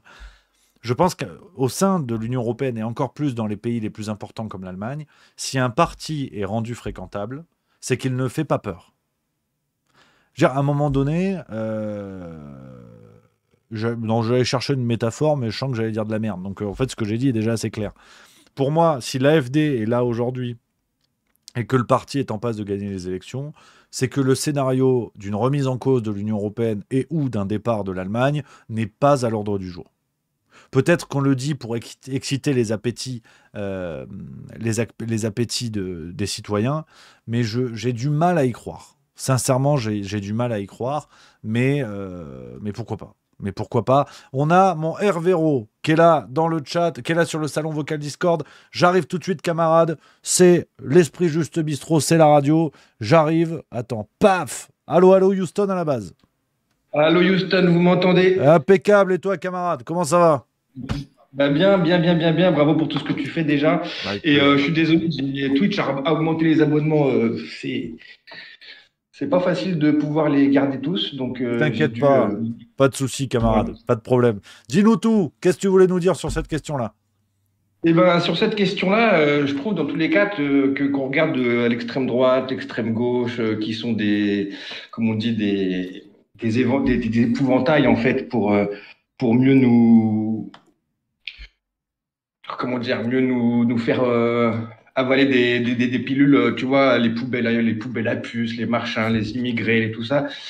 En fait, en faisant ça, on traite pas le fond du problème. Ils divisent comme ça, de façon artificielle, les nations. Et puis nous, on se tape dessus entre nous plutôt que de taper sur ceux qui sont responsables des problèmes dans lesquels on est, quoi. Donc voilà. Mmh. Ah oui, complètement. Oui, le bon vieux diviser pour mieux régner. De toute façon, quel que soit le sujet, ça permet d'occulter les véritables causes. Hein. Oui, parce que sur le sujet de l'immigration, enfin moi je prends la France, hein, mais en fait on a toujours été une, enfin on a eu les Visigoths, les Anglais, les Romains, les machins. Qui aujourd'hui est français de pure souche, ça veut rien dire. Tu vois ce que je veux dire, c'est. Complètement. Non, mais c'est pour ça que tout à l'heure, j'ai insisté sur le point de dire que, à un moment donné, je trouvais ça ridicule, le côté on va protéger l'identité nationale, seulement l'identité blanche et tout. Si certains ont cette idéologie, je les respecte et c'est leur problème. Mais je pense qu'aujourd'hui, il est beaucoup plus intelligent de dire que les problèmes de gens qui refusent alors après, c'est tout le débat, s'assimiler ou le terme à choisir. Je vais dire à s'assimiler, mais ce serait un débat en soi. Mais à un moment donné, un Français, effectivement, il a des couleurs de peau différentes, il a des religions différentes, on n'a plus rien à foutre. Si lui aussi subit les problèmes de vagues migratoires trop importantes qui sont organisées par ce système en place, il faut que tout le monde fasse corps, indépendamment des couleurs de peau et autres, quoi. Mais c'est ça, et puis on nous rabâche toujours les histoires de la Révolution française, de ceci. C'est vrai que la France, c'est un contrat, c'est une nation contrat. À la rigueur, on peut le dire comme ça. Mais moi, en ce moment, j'ai retrouvé une petite citation de Napoléon qui disait l'histoire est un mensonge que personne ne conteste. Et on se rend bien compte, que se diviser pour mieux régner a déjà eu lieu plusieurs fois dans l'histoire et que c'est comme un mauvais jour sans fin qui se répète, quoi. Donc à un moment donné, si on prend pas conscience par nous-mêmes, comme le dirait Chouard ou comme le théorise Branco, je suis un peu dubitatif sur Branco. Il y a des trucs, bon, après moi je suis dubitatif de la politique maintenant. J'en reviens presque à dire bon bah Louis XVI me manque, quoi, tu vois. Mais pas à ce point-là, mais à dire il nous faut quelqu'un, tu vois, ou un militaire à la De Gaulle ou quelqu'un qui impose. Qui impose la vision du pays. On s'en fout après les autres. Ou comme dirait Salim Laïbi, parce que Salim Laïbi, tous les deux, ce serait trop drôle en duo. Mais franchement, ce serait de rire.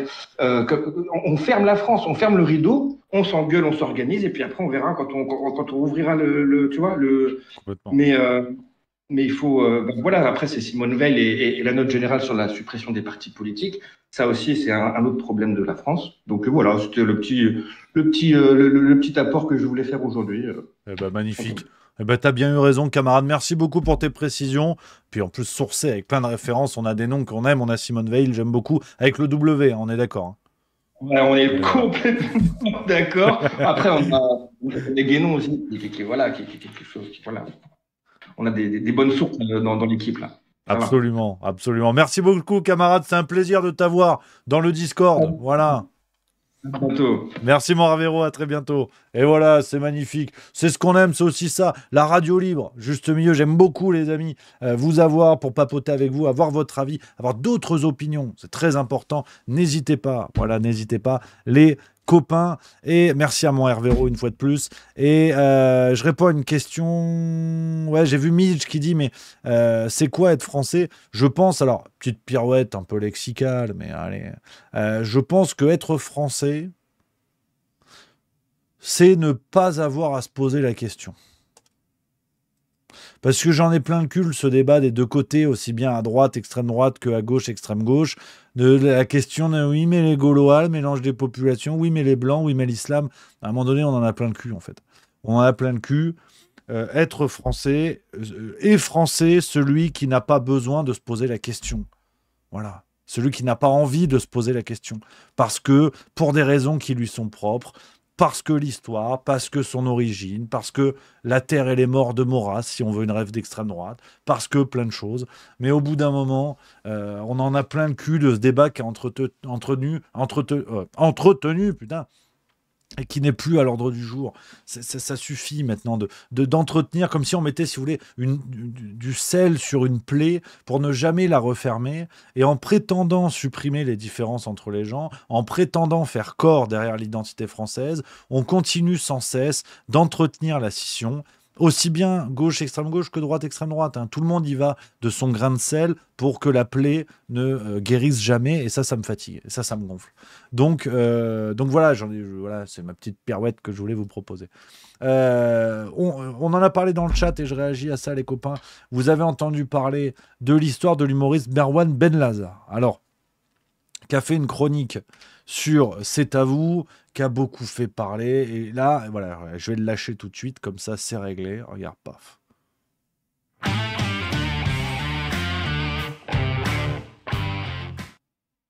Voilà, c'est le coup de gueule. C'est le coup de gueule, j'en ai plein le cul. Regardez, je vais vous mettre un petit bout de la chronique pour ceux qui veulent voir. J'en ai plein le cul. Cette affaire m'a gonflé. Donc, on va parler de ça. On va parler rapidement de ça. Après, on ira sur l'histoire de Emilia Pérez, le film Emilia Pérez, le cas Carla Sofia Gascon. Regardez, hop, tac. Je vous mets un petit extrait de la chronique de Merwan Le passage du Benlazar. cyclone, ils doivent Faire une maintenant idée de gérer ce le qu'il a passage de Manuel Valls, le ministre des Outre-mer, et apparemment il est là pour sauver l'île.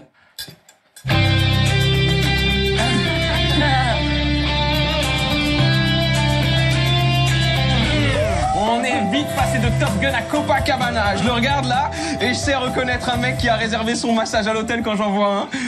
Cette semaine, c'était le foot en vrai. L'actu, c'était le foot. Dernière journée du championnat de la Ligue des Champions et ce qu'on appelle le multiplex.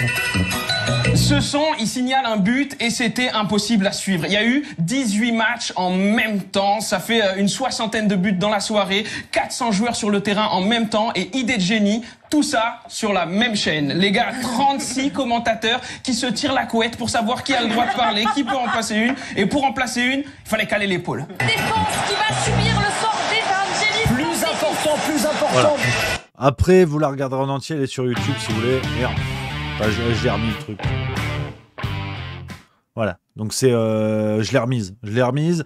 Donc, qu'est-ce qui s'est passé avec cet humoriste? Qu'est-ce qui s'est passé? Alors, il y a eu la chronique parce qu'il a une barbe. Il y a des gens qui disent, ah, il a une barbe longue et tout machin. Si vous voulez, on n'aime pas, si vous voulez. Et en fait, il y a des tweets qui ont été déterrés du monsieur. Tu vois, je vais vous montrer l'article. Hein, regardez par exemple. Tweet polémique, c'est RMC qui écrit ça. Je vous lis le bordel. Ont été aussi reprochés à Merwan Benlazar d'anciens messages postés sur les réseaux sociaux, notamment sur X, anciennement Twitter. La place d'une femme est à la demeure auprès de son père. Crains ton Seigneur, avait-il notamment écrit en 2021, au milieu d'autres messages du même acabit, sans que l'on sache s'il s'agit de second degré ou non. Au nom de toutes les femmes, de leur liberté, de leurs droits chèrement gagnés ici et bafoués par les islamistes partout à travers le monde, une seule question, pourquoi a réagi la députée européenne Nathalie Loiseau? Alors déjà, quand Nathalie Loiseau dit quelque chose, pour moi, déjà, ça allait pas. Donc, pour aller vite là-dessus, mais je voulais vous donner une fois de plus ce qui n'est que mon point de vue, mais cette affaire me gonfle au plus haut point. On est allé déterrer des tweets du monsieur. Est-ce que c'est de la blague? Est-ce que c'est du premier degré? Et il fait l'étalage de sa religion et de ses convictions sur Twitter?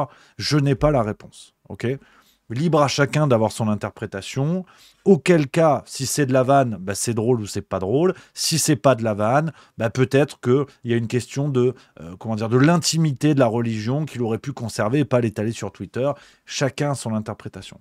Mais dites-vous que Rachida Dati est montée au créneau à l'Assemblée nationale sur cette affaire.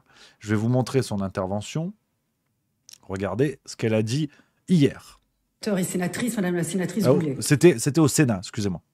Tout d'abord, vous le savez, le recrutement des chroniqueurs, des journalistes relève du libre choix et de l'antenne et des producteurs. Sur la chronique que vous citez, est-ce qu'il y avait quelque chose de répréhensible? Non. Donc l'ARCOM n'a pas lieu d'être saisi. Aucun propos n'est répréhensible dans cette chronique. Ensuite, est-ce que des propos ont été tenus par ce chroniqueur qui sont scandaleux? Oui. Donc, suite à ces propos, France Télévisions en a tiré les conséquences et il ne sera plus à l'écran. Mais pour conclure, moi, je veux quand même dire aussi une chose. Vous disiez le silence assourdissant, mais je veux aussi dénoncer le bruit important des dérives et des dérapages. L'apparence, le physique, la tenue vestimentaire ne doivent pas disqualifier sans aucun fondement. Je vous remercie. Voilà. Donc, vous avez la ministre de la Culture qui est intervenue au Sénat pour nous expliquer que le type Merwan Benlazar s'était fait dégager de son poste de chroniqueur de C'est à vous. Alors, on va mettre les choses au clair. Comme je l'ai dit, on n'aime pas les tweets, on est d'accord, on n'est pas d'accord. Je veux dire, par contre, à un moment donné, la confusion qui est de dire ouais mais en fait salafiste Salah Abdeslam, mais attendez, de quoi on parle là? On peut quand même se détendre un petit peu. Le mec fait des posts Twitter, on sait pas si c'est du second degré, on sait pas si c'est sérieux. comme je l'ai dit, les deux pistes sont à considérer. Mais là, on fait une espèce de confusion où le mec, on le dégage de son poste de chroniqueur et cette ordure de Morandini est toujours à la télé pour parler du PAF, du personnage, du paysage télévisuel. On a un pédocriminel à la télé et on va s'en prendre à un type qui a une barbe et on te dit non mais il est salafiste parce que des tweets il y a 3 ans. Mais on se fout de la gueule de qui en fait? On se moque de qui? On a Christophe Barbier qui a comparé Macron à Dieu à la télévision et qui a parlé de Gabriel Attal comme l'ange Gabriel. Mais vous foutez de la gueule de qui, en fait? C'est au bout d'un moment, ce genre d'opération est juste pour détourner l'attention. Faut arrêter la déconnade. Pendant ce temps, le gouvernement fait passer un budget scandaleux où on va, par exemple, les auto-entrepreneurs vont en prendre plein la gueule. On va mettre maintenant plusieurs dizaines de centimes de taxes en plus sur les sodas et on va parler d'un humoriste qui a une barbe longue parce qu'il y a eu 10 tweets malheureux. Si le mec avait fait un attentat, si le mec avait été poursuivi en justice, oui d'accord, pas de problème. Il a fait des tweets, sans déconner. Enfin, peut-être qu'il cache maladroitement une idéologie salafiste et que son but est d'envahir la France et de remettre une branlée à Charles Martel. Mais en l'occurrence, avec les preuves que nous avons, soyons sérieux quand même. Soyons sérieux. Donc, sur ce qui est du paysage télévisuel. Je vois plusieurs. Il y a Flatipus qui dit le rapport, point d'interrogation. Quel rapport Watson 2508, Grayling 27, je ne vois pas le rapport. Pour moi, le rapport, il est sur le fait que, sur le plan du paysage médiatique, aujourd'hui, une dizaine de tweets qui peuvent s'apparenter à un islamisme radical, c'est plus grave que de demander à des gens dans un casting de vous sucer. Voilà. Et pour moi, le rapport, il est là, et c'est scandaleux. C'est putain de scandaleux. Donc ça me fait sortir de moi qu'en plus on arrive à avoir un débat de « Ah oui mais je vois pas le rapport ». Mais si vous ne le voyez pas, posez-vous de sérieuses questions. Parce qu'au bout d'un moment, si on m'apporte les preuves que Marwan Ben Lazar est un islamiste radical, qui est quand même pas bon, parce que pour faire des tweets sur la question, il est quand même pas bon le gars. Si on m'explique qu'en fait ça, c'est plus grave que de la corruption de mineurs à la Morandini, pour parler de gens qui passent à la télévision, si on m'explique que c'est plus grave des tweets, il n'y a aucun problème. Il n'y a aucun problème. Vraiment, je respecte les opinions de tout le monde, mais il faut arrêter les conneries. Faut arrêter les conneries. Donc, ce genre de positionnement où on va se scandaliser sur des tweets d'il y a 2-3 ans, d'un truc qui n'est pas répréhensible par la loi, il faut quand même le rappeler. Ou alors que l'on poursuive en justice Marwan Ben Lazar. Car il n'y a pas prescription. Donc d'ailleurs, c'est là toute la lâcheté. Si vous voulez, pour essayer de trouver au moins un terrain d'entente, toute la lâcheté d'un système qui monte en épingle cette affaire. Or, si les tweets de Marwan Ben Lazar étaient répréhensibles, il faut le poursuivre en justice. Il ne faut pas juste le virer de son poste. C'est malhonnête. C'est-à-dire que le type, on l'a recruté parce qu'ils l'ont trouvé bon. Il arrive, il a une barbe un peu trop longue, il a fait des tweets, on le dégage de son poste, mais on ne porte pas plainte pour allégorie du terrorisme, par exemple. Apologie du terrorisme ou je ne sais quoi. Si on ne porte pas plainte, ça veut bien dire que c'est pas répréhensible par la loi. Ça veut dire qu'il n'y a pas de motif de le condamner juridiquement. Ça veut bien dire qu'il n'y a pas de motif de le dégager du service public. Donc arrêtons les conneries. Arrêtons les conneries. Ça me rend dingue, ce 2 poids 2 mesures scandaleux d'un système qui, d'un côté, là, la ministre de la Culture sur Morandini qui se fait sucer par des mineurs, là, il n'y a personne par contre. Là, il y a pas de problème. Là, il n'y a personne qui déboule au Sénat en disant quand est-ce qu'on arrête d'avoir des ordures de pédocriminels dans nos médias. Là, il y a Bubule. Cohn-Bendit, il se promène à la télé tranquillou et il fait des débats avec Luc Ferry. Donc à un moment donné, il faut arrêter les conneries. Si Ben Lazar, demain, on me dit qu'il a des relations avec Daesh, il n'y a pas de problème. En l'occurrence, il n'est même pas poursuivi en justice, le type. Et Morandini a été condamné 2 fois sur des affaires du genre. Alors arrêtons les conneries. Ça, honnêtement, ça me rend taré d'avoir ce genre de débat. Ça me rend dingue. C'est scandaleux. C'est scandaleux. C'est vraiment de l'effet de manche. On va jeter comme ça de la poudre aux yeux des gens en donnant l'illusion d'un vrai combat contre l'islamisme, je sais pas quoi, où on va faire manger un humoriste. Et regardez cette information qui est tombée hier. Emmanuel Macron invite le nouveau dirigeant à une visite officielle en France, le nouveau dirigeant de la Syrie. Ah d'accord, donc en fait, l'islamisme radical, c'est pas bien quand il y a un humoriste qui a une beubare sur C'est à vous, et on va inviter un ancien proche de Daesh, de gens qui sont peut-être à l'origine de l'attentat de Samuel Paty. Ah d'accord, pardon, excusez-moi. C'est vrai que Marwan Ben Lazar, il est allé trop loin. Il est allé beaucoup trop loin. Non, mais faut arrêter les conneries. Ça me rend taré, ce genre de truc. Honnêtement, ça me fait sortir de moi. C'est un vrai coup de gueule. Voilà, un vrai instant grognon. Ça me rend taré. Genre, le problème, c'est Marwan Ben Lazar pour 10 tweets que l'on ne poursuit même pas en justice et on reçoit un djihadiste à l'Élysée. Ah d'accord, pardon, excusez-moi. Ah d'accord, tout va bien. C'est vrai que le combat contre l'islam, là on est bien, là, on est impeccable. Contre l'islam radical, on est impeccable. Arrêtez. Et Flatipus qui me dit dans le chat, mais c'est pas la même chose. Mais pourquoi, camarade? Viens sur le Discord vocal, parlons avec grand plaisir. Dis-moi pourquoi c'est pas la même chose. Dis-moi en quoi, voilà, maintenons Morandini à la télé, qui se fasse sucer par tous les mineurs de casting de TV, et puis dégageons les gens qui ont fait des tweets malheureux. Attends, il a fait un tweet quand même, le gars. Tu te rends compte ou pas? Ben non. Ah, mais sans déconner. Sans déconner. Je suis désolé, je vais me calmer, mais ça me rend dingo. Ça me rend dingo. C'est scandaleux. Qu'on le poursuive en justice. Qu'on le poursuive en justice dans ce cas-là. Moi, je prendrai au sérieux la mobilisation contre Marwan Ben Lazar, que je ne connais pas. Je n'ai même pas de conflit d'intérêt. Je m'en fous. En vérité, je m'en fous. Pas parce que je suis apprenti humoriste que je défends les collègues. C'est pas ça. J'en ai rien à cirer. Mais c'est juste que c'est scandaleux. C'est scandaleux. Alors, Flatipus qui me dit « Ah non, Morandini, il faut le virer, on a autorité sur lui. » Oui, est-ce que tu peux me répondre, camarade, sur pourquoi ces affaires ne sont pas comparables? Qu'il y ait aussi je m'emballe, hein, parce que vous savez, je parle avec le cœur. Qu'il y ait aussi des contrepoids à ce que je dis et qu'il n'y ait pas que mon avis. C'est important aussi. Dis-moi, camarade. Engegarde, qui dit « On revoit à l'Élysée un djihadiste modéré, c'est pas pareil, tout vient de la modération. » Absolument.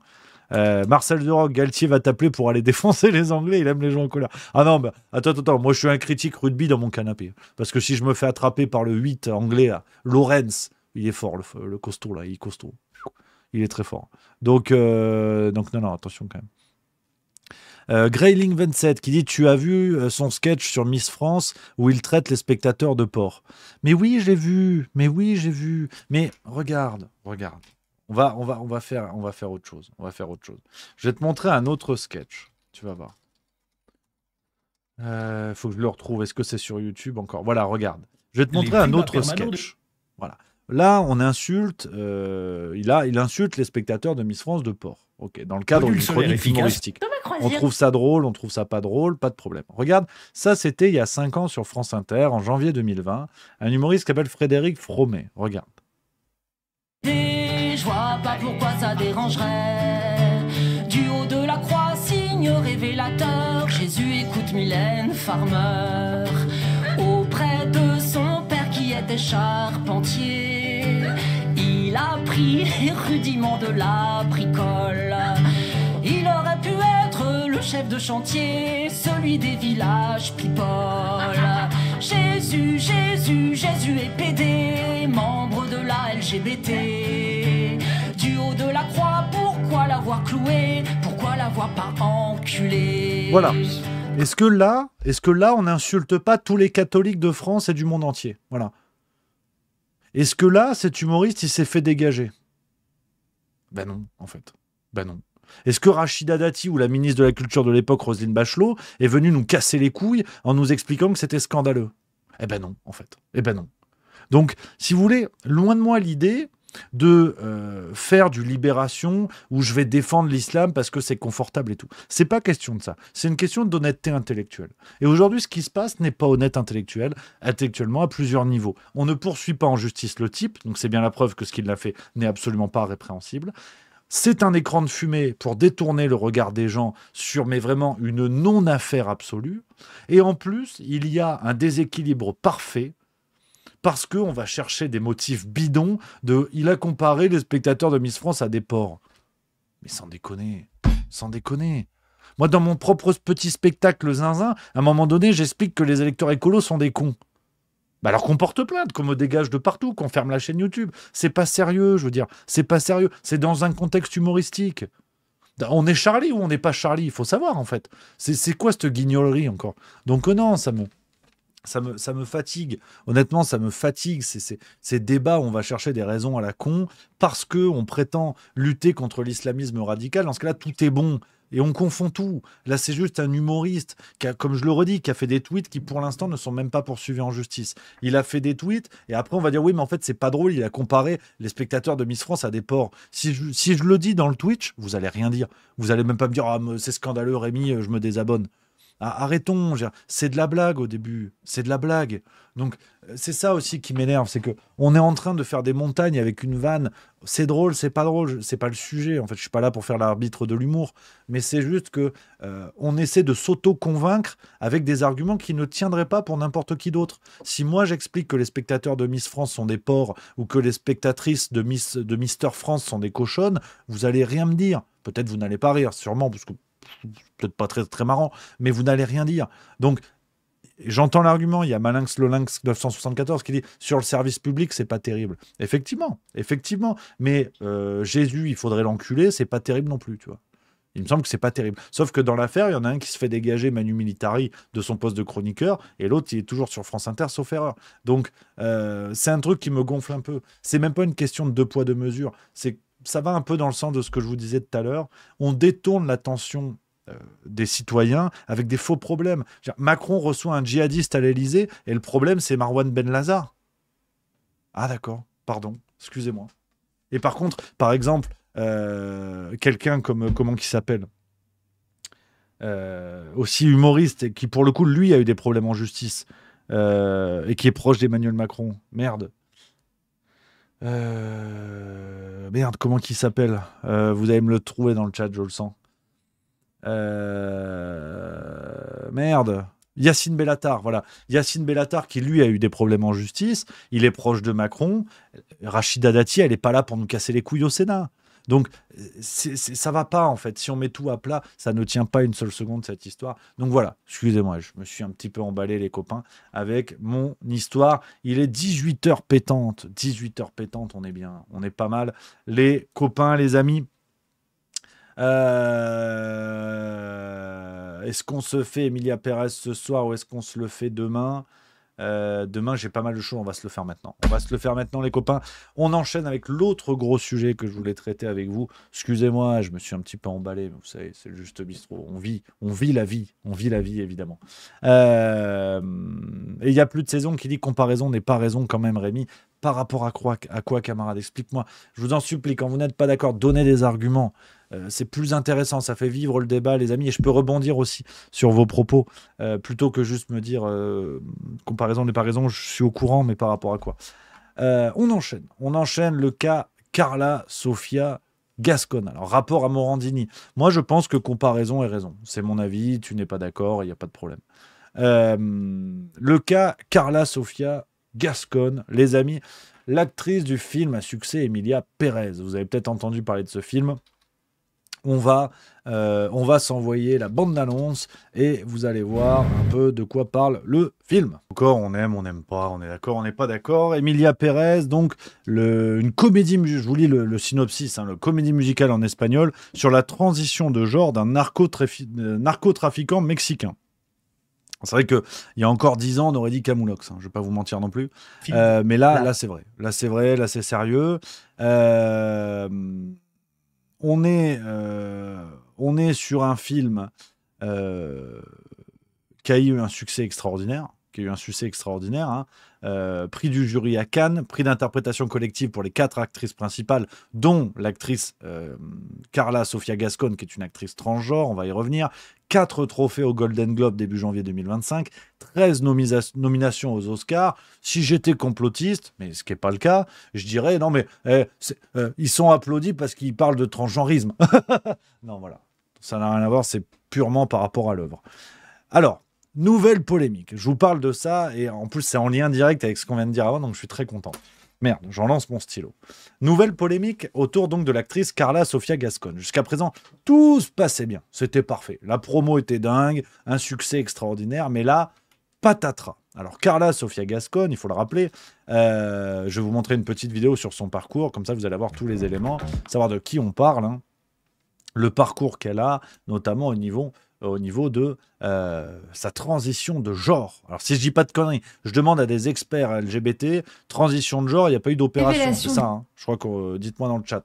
Du cinéma, première actrice transgenre à recevoir un prix à Cannes, elle a ému dans le dernier film de Jacques Audiard et utilise désormais sa notoriété pour défendre les droits LGBTQIA+.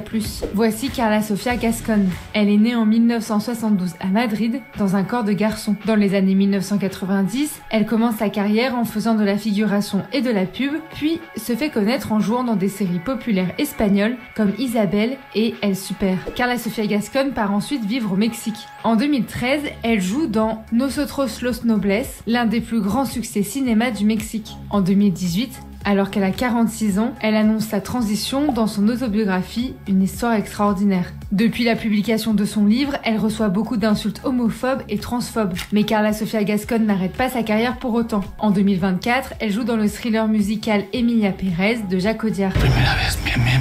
Voilà, donc vous avez le parcours de la personne. Et qu'est-ce qui s'est passé ? Qu'est-ce qui s'est passé, les amis? Pourquoi je vous parle de ça? C'est que Carla Sofia Gascon, elle est dans la sauce. She's in the ketchup. Regardez cet article de la RTS, donc en Suisse, qui nous dit polémique autour de Carla Sofia Gascon. Au vu du parcours de l'Espagne, voilà, ça on s'en fout. Dans des tweets, là encore des tweets qui ont été remontés. Vous allez voir, il y a un lien direct avec ce qu'on se disait. Elle y qualifie l'islam de foyer d'infection pour l'humanité et raille la diversité dans le divertissement ou encore le mouvement antiraciste après la mort de George Floyd, un noir américain tué par la police en 2020. Depuis, c'est une avalanche de sanctions. Netflix a pris ses distances, regardez. On a une maison d'édition espagnole qui renonce à rééditer un roman de Carla Sofia Gascon. Donc elle se fait déchirer par le système qui l'a portée comme ça au firmament. Elle a tenté des excuses, qui sont assez lamentables, je vous lis. Carla Sofia Gascon a dit « En tant que membre d'une communauté marginalisée, je ne connais que trop bien cette souffrance et je suis profondément désolé pour ceux à qui j'ai causé de la peine. » Voilà. Donc, c'est une véritable débandade. Alors, pourquoi je vous parle de cette affaire? C'est même pas par rapport au film. On aime, on n'aime pas, on l'a vu, on l'a pas, on l'a vu, c'est pas le sujet. Je vous parle de cette affaire parce que je trouve ça passionnant. Je trouve ça passionnant. Et on va prendre exactement les mêmes pincettes que sur l'affaire Marwan Benlazar. Est-ce que les tweets étaient du second degré? Est-ce que c'était sérieux? Est-ce que... toujours pareil, on peut mettre en doute un petit peu ce qu'on veut. En tout cas, aujourd'hui, elle est sanctionnée durement. La promo du film est emmerdée, donc il risque de perdre du pognon. Donc ça, c'est surtout ça qui est un petit peu embêtant. Et ce que je trouve très chouette, c'est que cette affaire nous montre une chose passionnante. C'est que ce système idéologique profondément débile et manichéen, et d'ailleurs, c'est l'histoire du film. Donc en plus, il y a une sorte de mise en abîme. Parce que le film Emilia Pérez nous raconte, je vous l'ai dit, la transition de genre d'un narcotrafiquant, mais qui, en changeant de sexe, en devenant une femme, va vouloir faire le bien. Parce qu'en fait, les hommes, c'est mal, les femmes, c'est bien. Donc, si vous voulez, et puis elle va être aux prises avec parfois de l'impossibilité de le faire, si vous voulez. Donc, c'est passionnant. C'est passionnant. Parce que le film raconte ce que je vous dénonce. Là, le film raconte la vraie vie. C'est-à-dire qu'aujourd'hui... Si vous êtes trans, handicapé, noir, musulman, je ne sais quoi, c'est bien. C'est que naturellement, vous êtes bien. Parce que le système idéologique dominant vous a désigné, contre votre gré d'ailleurs, vous a désigné parmi les minorités à défendre. Donc vous êtes bien. Vous êtes quelque part des saints, en fait. Enfin, ou pas, si vous avez changé de sexe, ça dépend. Mais vous êtes des gens bien. C'est une qualité en soi de faire partie d'une minorité. Et c'est là où c'est passionnant. C'est là où c'est passionnant parce que l'affaire Carla Sofia Gascon nous raconte qu'apparemment, on peut faire partie d'une minorité portée au firmament par le système et qu'on peut être un salaud. Dans l'hypothèse où les tweets ont été écrits de premier degré, et encore même pas. En vérité, on peut être un salaud aux yeux du système idéologique dominant. Donc c'est passionnant. C'est passionnant parce qu'on nous avait expliqué qu'en fait, si tu es dans une minorité, tu es gentil. On peut pas s'en prendre à toi parce que tu es gentil. Et en fait, apparemment, elle n'est pas gentille. Donc, l'affaire Carla Sofia Gascon nous explique quelque chose quand même d'assez dingue. Et heureusement qu'on a eu cette affaire pour ça. Qu'en fait, un être humain, c'est complexe. Et que parfois, il peut être perçu comme quelqu'un de gentil et qu'il peut avoir des travers. Il peut avoir une nuance dans sa personnalité. À ce que l'idéologie dominante avait complètement oublié. Donc, je voulais vous parler de ça. Et puis, pour finir sur une petite note de marxisme qui mange pas de pain, ce qui est très intéressant avec ce monde du cinéma, qui est un monde d'ordures opportunistes pour certains, qui ne vise qu'une chose, c'est le culte du billet vert.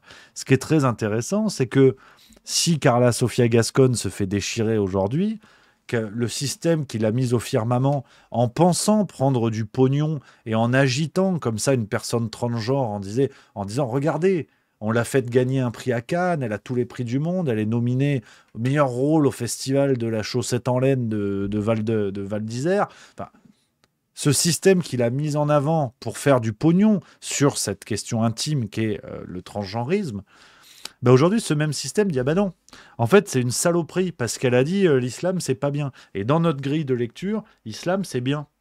Donc en fait, comme elle a dit ça, ce même système qui l'a porté au firmament est en train de la détruire. Parce que sinon, ça va leur faire perdre du pognon. Et c'est pas bon parce qu'elle est dans les premiers rôles. Donc ils vont pas pouvoir l'effacer à l'image. Et donc c'est très intéressant de voir que ce système fait et défait les destins pour des questions de billets verts, pour des enjeux financiers. Vous allez me dire, évidemment, Rémi, on t'a pas attendu pour savoir ça, et j'en conviens. Mais n'oublions pas quand même que, et c'est ce que on revient souvent à ce point-là, et je vous l'ai déjà dit plusieurs fois, je trouve ça très intéressant de considérer que ces idéologies dominantes ne se font pas par des évidences citoyennes, si vous voulez, à un moment donné, d'une forme d'immense prise de conscience où des millions de citoyens à travers le monde se disent on va se battre pour que le mouvement woke soit reconnu, ou les droits LGBT, ou ce que vous voulez. Je rappelle que les transsexuels aux États-Unis, c'est 0,6% de la population. Et on a fait des cadres légaux différents, on a changé les cadres légaux pour 0,6% de la population. Il faut quand même le savoir. Donc, tout ça, ces idéologies-là sont mises en avant parce que ça rapporte du pognon. Parce qu'on a décidé qu'il y avait moyen de se faire un billet là-dessus. C'est pas pour des questions de droit individuel. Ça se saurait. Parce qu'on le fait, on le défait avec une rapidité folle. Vous avez vu les gens aux États-Unis aller se battre devant la Maison-Blanche contre les décisions de Donald Trump? Ben non, en fait. Ben non. Parce que la majorité des gens ne se battent pas pour ça. Ça n'est pas une volonté d'acquis social dominant. Donc, si on nous l'impose, alors que statistiquement, ce sont des causes secondaires, je ne dis pas que dans bien des pays, il faille se battre pour les droits des communautés LGBT, mais quand on nous les impose comme une forme d'évidence sociale, c'est d'abord pour faire du pognon. D'abord pour faire du pognon. Et l'affaire Carla Sofia Gascon nous le démontre une fois de plus. Parce que si vous voulez, le respect de la sexualité, le respect de l'intimité de Carla Sofia Gascon et la nécessité de la défendre et de la mettre en avant primée sur le reste, on dirait, écoutez, elle a peut-être dit des conneries, mais on va continuer à se battre. Parce que la question de transgenre est importante. Et là, elle a fait des tweets sur l'islam et sur je sais pas quoi, à dégager voix 12. Donc, parce que ça risquerait de faire perdre du pognon. Donc, je voulais finir là-dessus, les amis, en lien direct avec l'affaire d'avant, comment on trompe les esprits de manière assez facile. Voilà ce que je voulais vous dire. Les copains, on a fait une belle émission. Voilà, 18h15 quasiment. On va se retrouver demain, les amis. Et demain, je vous dis, on part sur du gros dossier. Vous êtes déjà là. Je vous donne l'info en premier lieu. Demain, 18h sur YouTube, il y a ça qui sort. On va lancer une petite bombe. Juste Milieu se met dans la sauce tout seul comme des grands parce que il fait pas bon par les effets secondaires sur YouTube. Une vidéo qui risque d'être censurée, mais tant pis, on va faire le boulot. On a fait le boulot, un gros boulot qui a été mené notamment par Marie sur la rédaction de ce document-là. Rendez-vous demain à 18h, on en reparlera dans le Juste Bistrot et je compte sur vous pour envoyer du très lourd, les amis, et partager à fond la vidéo de demain. On en reparlera. Rendez-vous 16h30 pour le Juste Bistrot. Les amis, merci d'avoir été là. Merci. Je vous embrasse. Vous êtes au top. Voilà. Prenez soin de vous. Vive la rigolade. Attends, j'allais oublier. Avant de partir, vous allez faire un bisou au camarade Edouard, voilà, pour lui donner de la force. Il est sur YouTube en direct, sur Alt F4, vous le savez, c'est le média qu'il est en train de lancer, sur l'actualité du monde du jeu vidéo, l'économie du monde du jeu vidéo, le e-sport. Je compte sur vous, les amis, allez lui faire un bisou, donner de la force, partagez. C'est aussi ça, l'équipe Juste Milieu. Voilà, je vous embrasse. Excellente soirée. À demain. Vive la rigolade. Vive la France.